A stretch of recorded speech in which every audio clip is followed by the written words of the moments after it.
मीणा साहब, एकाएक देश के उपराष्ट्रपति का इस्तीफा स्वास्थ्य कारण उन्होंने बताया। इसको किस तरीके से आप देखते हैं? जो कारण वो बता रहे हैं बिल्कुल सही है। उनके अलावा कौन बता सकता है। और आपको जानकारी होगी, एक बार बीमार पड़े थे तो कई दिनों एम्स दिल्ली में भर्ती रहे थे, और एक बार हिमाचल में भी तबीयत खराब हो गई थी। तो उन्होंने निर्णय लिया होगा कि भाई, और आप जानते हो जो हाउस को चलाने में कितना ताकत लगानी पड़ती है। 42 सांसदों के बारे में उन्होंने निलंबित किया था संसद की कार्रवाई से। तो इस दृष्टि से उन्होंने मेरी समझ में इस्तीफा दिया है। लेकिन सर, जो विपक्ष है कई तरीके के इस बीच जो है सवाल खड़े कर रहा है। कल पूर्व मुख्यमंत्री अशोक गहलोत ने भी उपराष्ट्रपति जगदीप धनखड़ के इस्तीफे को लेकर कई जो सवाल है वो उठाए। देखो, कांग्रेस अचानक कांग्रेस की सहानुभूति धनखड़ जी के साथ कैसे हो गई, समझ से बाहर है। जो कांग्रेस उनके खिलाफ इम्पीचमेंट का मोशन ला रही थी, अब अचानक कांग्रेस की सहानुभूति बदल गई। कांग्रेस का काम है, वो अपना काम कर रहे हैं, लेकिन पूरा देश जानता है कि हाउस में, हाउस से बाहर कांग्रेस ने उपराष्ट्रपति जी को कितना डिमोलाइज करने की कोशिश की। आपको पता है, विपक्ष के एक सांसद ने उनकी मजाक उड़ाई थी, संसद में मिमिक्री की थी। तो उनका वो घड़ियाली आंसू फेंक रहे हैं। सर, अगर उपराष्ट्रपति जगदीप धनखड़ जी के बात की जाए, राजस्थान से उसके जुड़ाव की, आपसे उनकी करीबियाँ, राजस्थान में वो भैरव सिंह जी की सरकार के अंदर प्रतिपक्ष की भूमिका में थे, क्या कुछ सर ऐसे अनुभव रहे? देखो, आप अपन सभी जानते, पूरा राजस्थान जानता है कि किसान के बेटे और ऐसा ठेठ गांव से आया ग्रामीण परिवेश का आदमी हाई कोर्ट से आगे जाकर सुप्रीम कोर्ट में वकालत करे, वो भी सफलतापूर्ण, तो योग्यता तो है ही उनमें। और चूंकि गांव के, तो गांव और किसान की चिंता करना उनके स्वभाव में, गांव के व्यक्ति में होता है, किसान के बेटे में होता है। सर, विगत दिनों आप दिल्ली दौरे के ऊपर भी रहे, किस तरीके का पूरा दौरा हुआ? इस दौरान क्या कुछ राजनीतिक जो है वो हलचल आपने देखी? मैं तो गया था कुछ मंत्रियों से मिलने। गडकरी जी से तो इसलिए मिला था कि मेरे सवाई माधोपुर में जो गणेश धाम है, जहाँ गणेश त्रिनेत्र गणेश जी का मंदिर है, वो दिल्ली मुंबई एक्सप्रेस हाईवे से जुड़ जाए। और गजेंद्र सिंह जी शेखावत के पास इसलिए गया था कि हमारा रणथंभौर का फोर्ट जीर्ण शीर्ण हो गया है, एक जगह इतना टूट गया है, वहाँ टाइगर घुस जाते हैं, दर्शनार्थियों को में भय बैठा हुआ है। और शिवराज जी चौहान से इसलिए मिलने गया था कि जो प्रदेश में नकली खाद, नकली बीज, नकली पेस्टिसाइड्स पड़े हों, पकड़े गए हैं, हम व्यापक स्तर पर कार्रवाई किए, तो उस पर एक सख्त कानून लाए। तो उन्होंने हाँ किया है कि हम इस पर कानून लाएंगे। भूपेंद्र यादव जी से भी मैं मिला था, वन एवं पर्यावरण मंत्री से, इसलिए कि हमारे गांव और सेंचुरी के अधिकारियों में आपस में टकराट रहता है, तो उसका SEZ तय हो जाए CTH के बाद, ताकि टकराट ख़त्म हो। और अर्जुन जी मेघवाल से भी मिला था, कोई मेरा व्यक्तिगत काम था।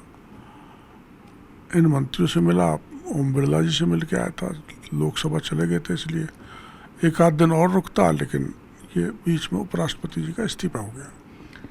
3 दिनों के दौरे के दौरान आपने 6-7 केंद्रीय मंत्रियों से मुलाकात की। इस दौरान राजस्थान की राजनीति के परिप्रेक्ष्य में क्या कुछ चर्चा हुई? आपने कहा कि लोकसभा अध्यक्ष ओम बिरला जी से लेके गजेंद्र सिंह शेखावत जी, नितिन गडकरी जी, तमाम नेताओं से मुलाकात की। आमतौर पर मैं राजस्थान की राजनीति के संबंध में किसी से चर्चा नहीं करता, और केंद्र के नेता जिनसे मैं मिला हूँ, इन्होंने भी कोई मेरे से चर्चा नहीं की, इसलिए इस मामले में मैं कुछ कह नहीं सकता, और चर्चा की आवश्यकता नहीं। राजस्थान में खूब मुख्यमंत्री जी का भ्रमण हो रहा है, सब में तारतम्य है, मुख्यमंत्री में, मंत्रियों में, विधायकों में, तो कोई ऐसी बात नहीं है कि कोई राजनीतिक चर्चा की जाए। सर, आपने पिछले दिनों किसान गरीब मजदूर की जो बात की, पूरे प्रदेश के अंदर आपने घूमकर कहा जा सकता है कि जिस तरीके से जो नकली खाद बीज का जो धंधा चल रहा था, गोरख धंधा, उसके ऊपर लगाम लगाने की कोशिश की है।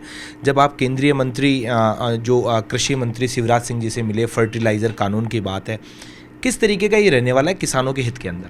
देखो, अभी जो कानून है उसमें है एफसीओ में फर्टिलाइजर कंट्रोल ऑर्डर, वो एक वीक है, उसमें बड़ी कमजोरी है, लैप्सेज हैं। तो हम कोई कार्रवाई करते हैं तो हमको प्राइवेट जिज्ञासा के थ्रू कोर्ट में जाना पड़ता है। तो ऐसे जो कानून हैं, जो लचर हैं, वो सख्त बने ताकि किसान भी आर्थिक दृष्टि से नहीं टूटे, उसका खेत भी बर्बाद नहीं हो। और ये तो पूरे देश की चिंता का विषय है कि ऐसा जहर किसान को बेच दिया जाए जिससे उसकी फसल तो उगती नहीं है, खेत भी खराब हो जाए, आर्थिक दृष्टि से कमज़ोर हो जाए। हमारे अकेले राजस्थान से 16 राज्यों में ये नकली फर्टिलाइजर जा रहा था और ये देश में पहली कार्रवाई है ऐसी अपने आप में। तो केंद्र सरकार चिंता कर रही है, पीएमओ ने भी कॉग्निजेंस लिया है इसमें। निश्चित रूप से एक सख्त कानून लाया जाएगा। मंत्री जी, कोई प्रेशर भी आया होगा जब आपने तमाम, चाहे गंगानगर हो, हनुमानगढ़ हो, तमाम जिलों के अंदर जब कार्रवाई की, तो किस तरीके का आपका पूरा जो अनुभव रहा जब आपने इन चीज़ों को करीब से देखा कि इतनी बड़ी मात्रा के अंदर जो है वो नकली खाद बनाया जा रहा है, नकली जो बीज है वो तैयार किए जा रहे हैं? प्रेशर तो आते रहते हैं, हम राजनीति में हैं, मंत्री हैं, विधायक हैं, लेकिन जो नकली खाद बेच रहे थे वो जंगलों में एक कट्टे को 2000 में बेच रहे थे, वो जंगल में उनको फेंक के चले गए, कहीं 800, कहीं 1000, कहीं 2000। ऐसे ही पेस्टिसाइड को फेंक फाक दिया, सीड को भी फेंके आए वो बंद करके पंजाब में। तो ऐसे लोगों की कौन सिफारिश करेगा? कोई नहीं करता ऐसे लोगों की सिफारिश। सर, क्या आपको लगता है कि हरित क्रांति के बाद में, चाहे राजस्थान हो या देश की बात की जाए, जिस तरीके से सरकार ERCP की बात कर रही है, किसानों को दिन में बिजली देने की बात कर रही है, खाद बीज है, तो क्या लगता है कि आगे का जो भविष्य है वो किस तरीके से आप देखते हैं? भविष्य तो राजस्थान का उज्जवल रहने वाला है। उसके दो कारण तो ये है कि ERCP लंबी पूरी योजना रही है जो 13 जनों को पानी की किल्लत से मुक्ति दिलाएगी, और यमुना जल समझौता है ही। उधर पाकिस्तान का पानी बंद कर दिया तो निश्चित रूप से अपने राजस्थान का पानी बढ़ेगा। और बड़े बड़े एक्सप्रेस हाईवे राजस्थान में बने, सबसे ज़्यादा फायदा हुआ है। दिल्ली मुंबई हो, चाहे अपना वो जामनगर का हो, तो केंद्र और राज्य मिलकर डबल इंजन की सरकार तेज गति से दौड़ रही है। अच्छा, मेरे एक अंतिम सवाल है कृषि मंत्री जी, आप लंबा राजनीतिक अनुभव रखते हैं, क्या लगता है कि अब उपराष्ट्रपति की दौड़ में कौन कौन से वो नाम शामिल हो सकते हैं?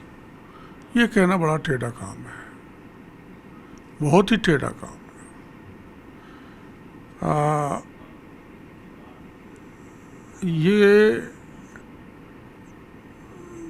इस बारे में बड़ा राजनेता कुछ कह नहीं सकता, कुछ बता नहीं सकता। वो तो मोदी जी जानते हैं कौन बनेगा, या तो भगवान जाने या मोदी जी को पता है। क्या लगता है कि राजस्थान से भी कोई हो सकता है? चर्चा ऐसी भी है वसुंधरा राजे जी को उपराष्ट्रपति जो पद है उसका उम्मीदवार बना दिया जाए। हो सकता है, ऐसी चर्चा मैंने तो सुनी नहीं, लेकिन वो तो वसुंधरा जी तय करेंगे, उनसे पूछ लो, ठीक रहेगा।